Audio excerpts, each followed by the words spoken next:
Good evening, everybody. Good evening. May kukunting issues lang kaming erase para sa lahat. Ang una-una,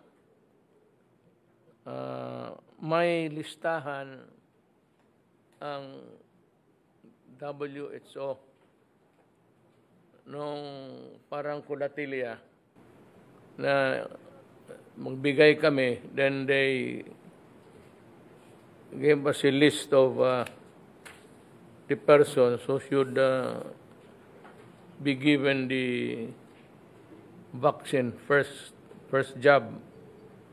May mga grupo-grupo na tao. Ako naman, I remember that when we were discussing about the loans that we are applying for sa DBP, Asian Development Bank rather, and World Bank. As we were discussing it, I gave a list of priority in the ladder kung sino ang mauna. But apparently, this was not complied strictly. Kaya ang mahirap nito, ang nagbigay, ang WHO, yung COVAX, donated yan. So tinanggap natin, knowing fully well that we have to honor the conditions attached thereto. Ang nangyayari ngayon, hindi nasusunod. Kaya magalit yung mga health workers na dapat mauna, yung mga nurses, doctor, health workers. Ito yung tinatakutan ko noon. I remember very well admonishing everybody that the priority sa pagbigay ng bakuna ay ito ang masusunod. Wala pa yung COVAX. Yung akin lang, sabi ko, yung mga vulnerable, walang trabaho, kung may masakit at baka maagapan. So, I made a list, but they're all here, included in the list of priorities, including the WHO conditionalities. Hindi nasunod kasi may iba, ang balita ko, na ibigay sa mga anak ng mga artista at iba pa. Yung the favored few always. The penchant for, kaya nga kayo nagtatanong, bakit ka masyadong attached sa military? Wala mang alam yan. Hindi man ito, this is a mechanical act. It is not a study of medicine. Ano ito? Parang transaction sa negosyo. Kaya tinawag ko si Galvez, secretary, para siya ang magdala. You need not be a doctor here because you are transacting a business. It is not really a matter of medical science that you are talking of. So, mayroong mga tanong nila sa akin, bakit ka Duterte, mahilig ka sa military? Sabi ko na, hindi, remember sabi ko yung pera, pantawid mag-abot talaga sa mga beneficiaries. It turned out later that some non-beneficiaries o hindi kasali, nabigyan, and worse yung iba, nakihati pa ang barangay captains. Well, I'm sorry to say, but yung umabot sa amin, nakademanda na. And it is really, kaya hindi pa naibigay kasi kinuha na ninyo, that is malversation of public funds. ito ngayon,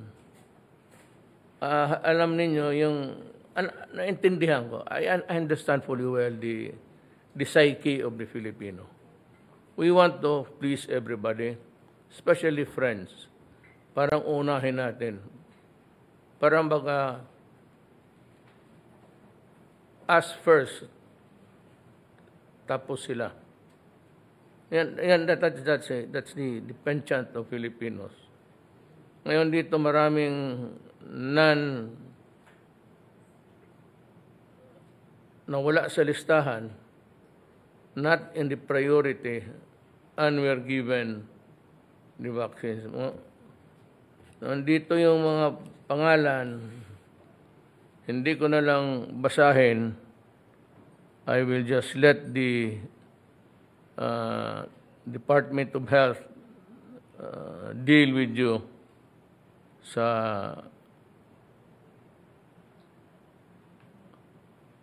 panahong pagkatapos ito. Yung God willing, kung at least mabakunahan na lahat, okay na. Do you know that there are 1.7 million? Yan sila ang nauna. In the front line,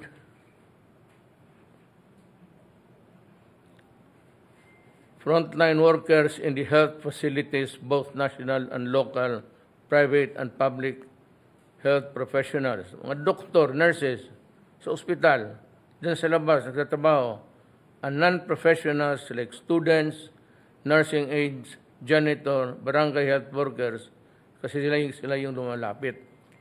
Ito naman mga estudyante ito ng mga nursing, at ang mga doktor.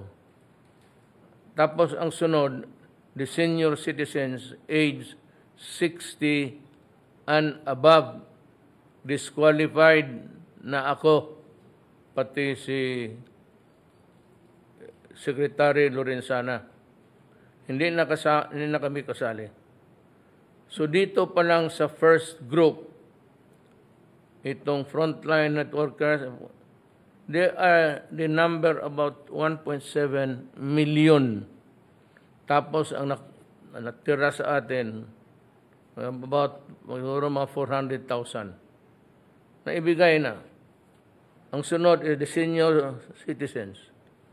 Age 60, 75 na ako, and above, pagka may takot. We have to consult our doctors. Persons with comorbidities not otherwise included in the preceding categories. Yung may masakitin, afflicted with sickness, and sickly. Yung may mga sakit. Frontline personnel in essential sectors, uniform personnel, and working sectors identified by the IATF as essential sa bakuna. Ito yung madapat mabigyan. Then the indigent population not otherwise included in the preceding categories. Yung mga mahirap. Then teachers, social workers, then government workers, and other essential workers, socio-demographic groups that significantly high risk other than citizens and indigenous people. Yung malayo, far from the madding crowd, sa mga doktor.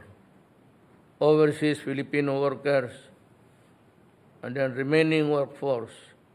Then last, the rest of the Filipino population not otherwise included in the preceding groups. Alam ko mahirap ito.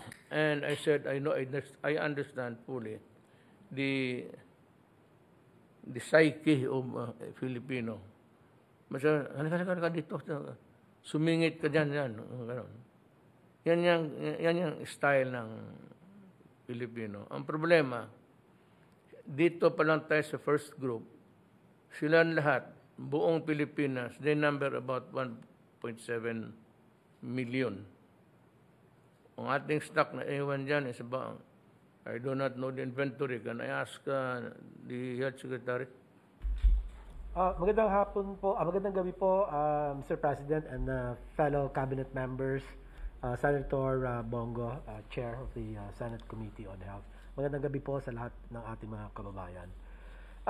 As of March 23, Mr. President, ang naiturok na po natin, nabakunahan natin ay 508,332, which is 62%. Ang katumbas po nito, 62%. Of the first group only. Yes, Mr. President. And first dose only. Kasi meron po tayong second dose after 28 days, Mr. President. So, ang natitira pa rin pa ho natin, kasama yung 400,000 kaninang dumating, will be about mga 900,000 pa ho ang natitira na doses. But this is not enough because the total delivery, which is about 1,525,600 Of the first group. of the first group, Mr. President, yan po, yung total na dumating is only about 30% of our requirement for the 1.7 million healthcare workers. Time is 2 pa yun, Mr. President. 3.4 million ang kailangan natin na doses. So, kulang na kulang talaga yung bakuna sa ngayon, Mr. President.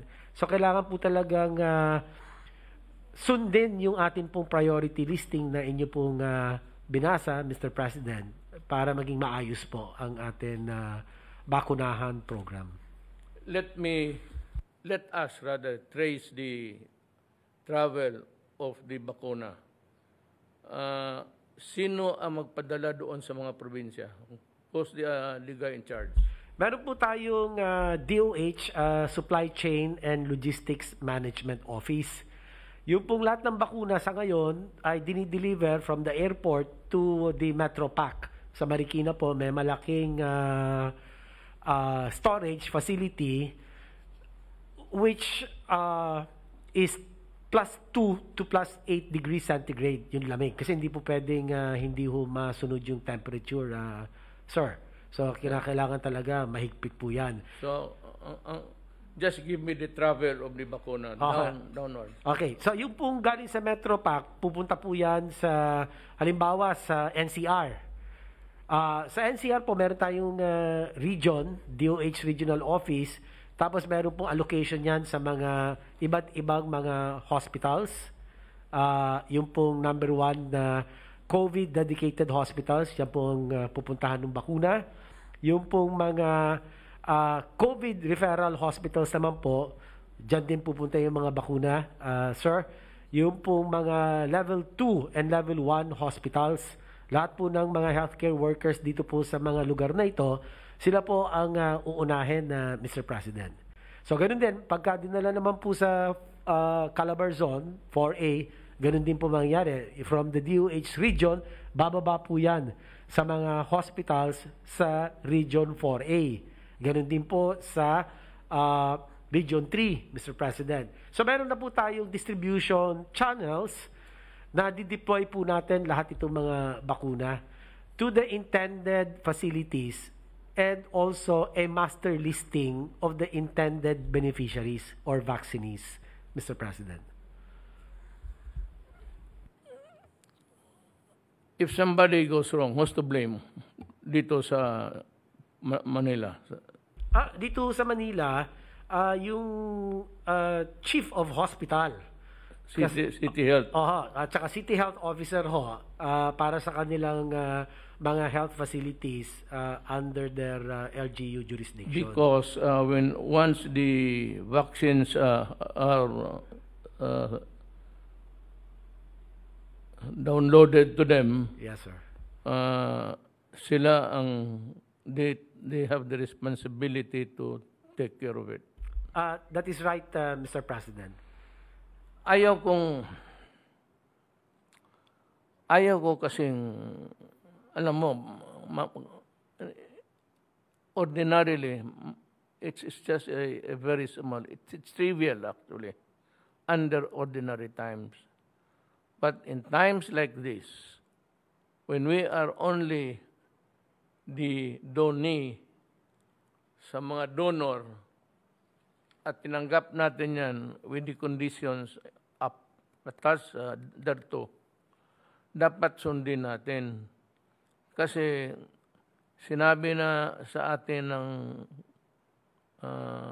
country representative ng WHO, if you do not follow the list of priority, you might lose the assistance of the WHO. It was made clear to us na gano'n ang pagkasabi. Okay. Dito nangyari ito sa, ikaw nang bahala, ayaw ko na lang magpangalan ng tao. It happened sa Parañaque. So, anak ito ng artista, kayo na ang bahala mag-imbestiga nito. Then kung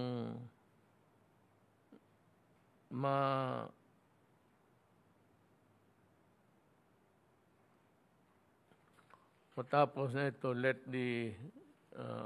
your legal office handle, or idiretso mo na lang sa make a report out of that incident and diretso mo na lang sa ombudsman. Mas mabuti, mas madali. Mr. President, if I may, Yeah. kasama po natin dito ang DILG, kasi under po sa DILG, yung may jurisdiction po sila. So, sila po nagpapadala ng show cause letters dito po sa mga taong lumabag doon po sa atin priority listing. Do you think that that is possible? Because yung mga, ang sama mo, the ultimate person responsible for this are the health workers, city health workers, provincial health workers. Yung mga officers na opo, sir. Empleyado mo ito eh. Hospital chiefs, yes sir, Mr. President.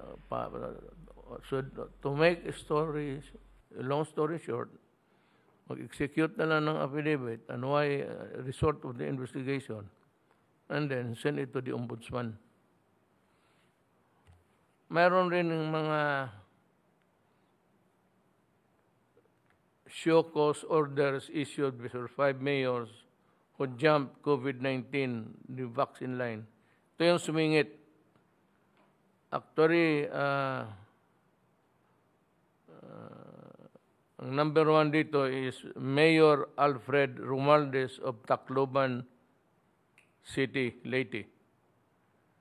Then, you have Mayor Dibo Tuan of Tibuli, South Cotabato. Then Mayor Velia Lubos of South Cotabato. Mayor Noel Rosal of Legazpi City, Albay, vaccinated on March 16. Nandito yung date ng ano nila. Mayor Abraham Iba of Batarasa, Palawan. Ang sabi nila na ito yung mga, ang rason nila, I think that is a universal excuse na para hindi matakot yung mga constituents. Well, ako medyo gray area yan. Na dapat talaga ang una, yung mga, whether or not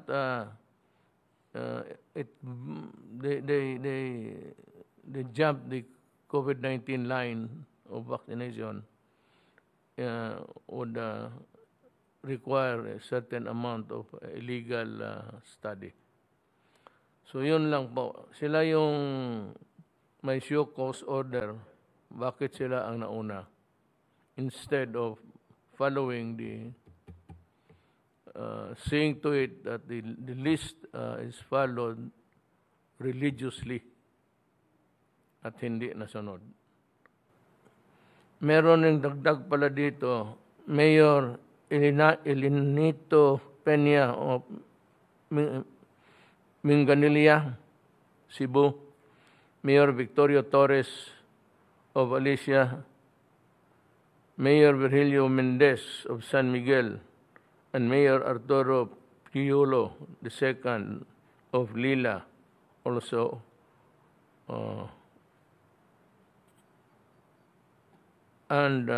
yung iba hindi pa na tinutukoy pa nila. Ako dito, itong mga opisyal, if the purpose is really to show to the constituency that it is safe, may ako, hindi ko masyado. I said that there's a gray area there. Kasi nga, nung una sinasabi, magpaturok ako, dapat ako ang mauna. They forgot that ako yung sa mga kategori ko is yung hindi na nga kailangan hayaan na lang kami. So I had to wait for I'm waiting for kung magdating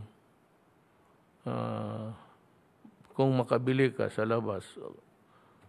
Kung hindi naman, I can wait.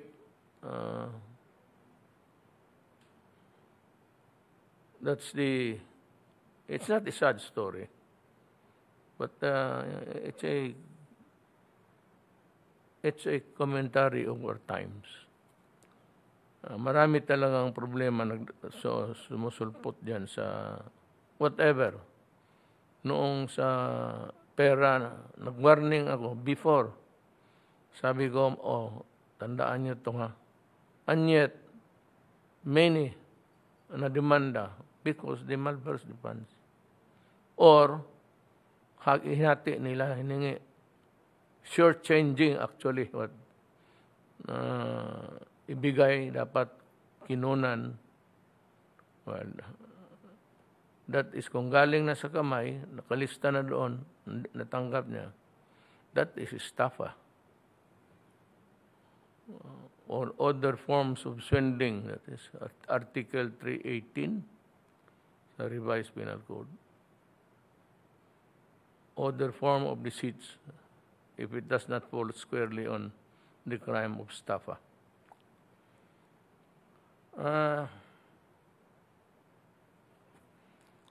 For the information of everybody, ngayong gabi, dadating yung, is it tonight? Dadating yung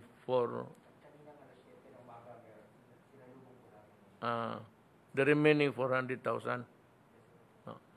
Ang dumating, puro donation, China gave 500,000 plus, then they rounded it to 1 million. So, may bakuna, pero hindi binayaran ng pera ng gobyerno. Yung AstraZeneca, na binigay ng WHO, magkano yun lahat, Secretary? Yung pong dumating na AstraZeneca, 525,000 doses po, Mr. President. Okay. So, donated rin yun. Yes, Mr. President, through the COVAX facility. So, sa mga kaibigan ko, just to refresh your memory, every time we meet her, I've stressed the point that ang dumadating puro donated by the WHO and China. Wala pa tayong bakuna. Sabi mo, saan ang bakuna? Bakuna na bili? Wala. Wala tayong bakuna na bili. Wala pa.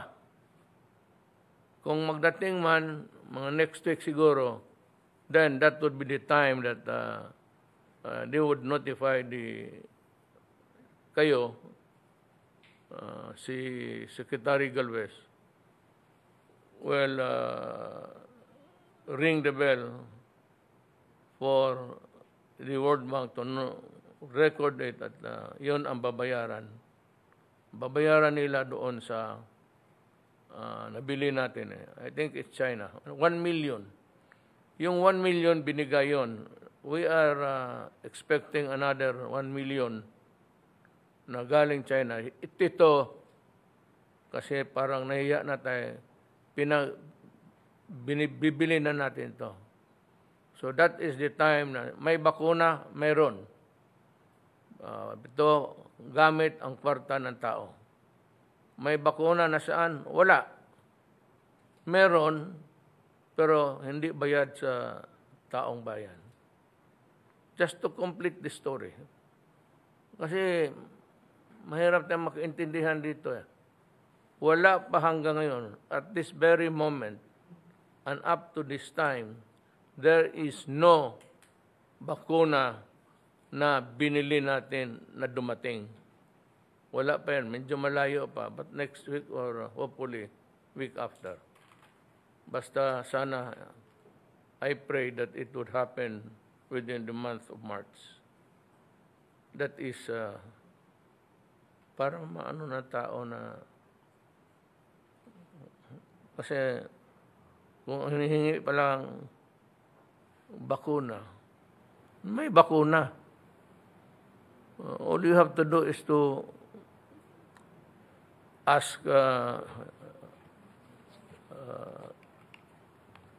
Secretary Galvez and he would give you the rundown. Ganun lang kasimple. Hindi naman mahirap yan. No? It's not hard to solve. Secretary Galvez is just one call away and everybody would get enlightened. I will not add more kasi sabi issue lang issue. O sige. Kasi kung issue, then if we are talking of bakuna, saan ang bakuna? Magsabi, bakit? Nabili? Wala. May bakuna, hindi natin binili. Binigay pa hanggang ngayon. So we have only to thank China and the World Health Organization for helping us out in our predicament at the moment.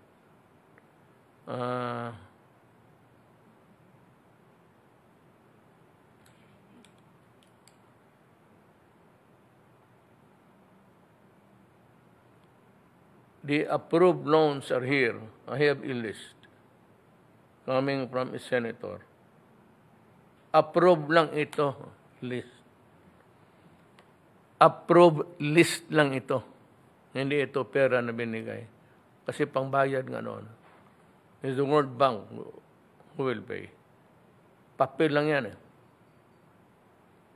All paper.